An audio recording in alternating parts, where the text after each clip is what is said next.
13 taon na ang nakalipas ng matabunan ng tonet-tonoladang basura mga residente ng Lupang Pangako sa Barangay Payatas, Quezon City. Abot sa 300 ang nasawi sa naturang trahedya at hanggang ngayon, hindi pa rin sila nabibigyan ng hustisya. May news to go si Steve Dailisan. Ika-10 ng Hulyo taong 2000, sinakluban ng tonet-toneladang basura ang Phase 2 ng Lupang Pangako sa Barangay Payatas, Quezon City. Dumausdos ang bundok ng basura sa lakas ng ulan, pero maya-maya pa, sumiklab na ang apoy. Aabot sa 300 ang nasawi noong araw na yon.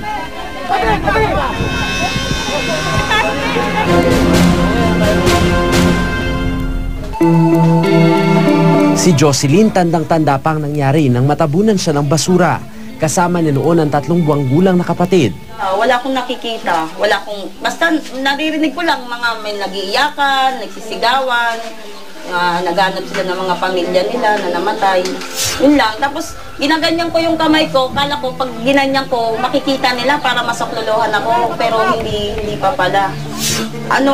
Nakuha ko doon, 2:00 na ng hapon. Hindi na niya nakita maski ang labi ng nakababatang kapatid.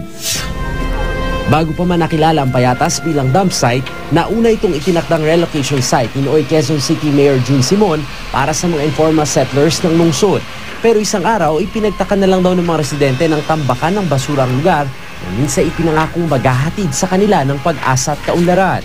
Dahil sa Payatas Trash Slide, inihabla ng mga residente ang lokal na pamahalaan ng Quezon City, Metropolitan Manila Development Authority at 3 pribadong kumpanya na nangangasiwa sa dump site. Hinala ng mga residente nagkaroon ng sabwata ng lokal na pamahalaan at mga kumpanya kaya nagawang itambak ang mga basura sa kanilang lugar. Makalipas ang 13 taon, hindi pa rin nakakamit ng mga biktima ang hustisya. Nagpapasalamat ako at marami pa rin mga biktima ng Payatas Trash Slide ang naninindigan at kasama namin sa kasong ito. Sinubukang kunin ng GMA News ang panig ng Quezon City Local Government pero hanggang ngayon hindi pa sila nagbibigay ng komento ukol sa kaso. Kahit 13 years na, masakit pa rin para sa amin yun.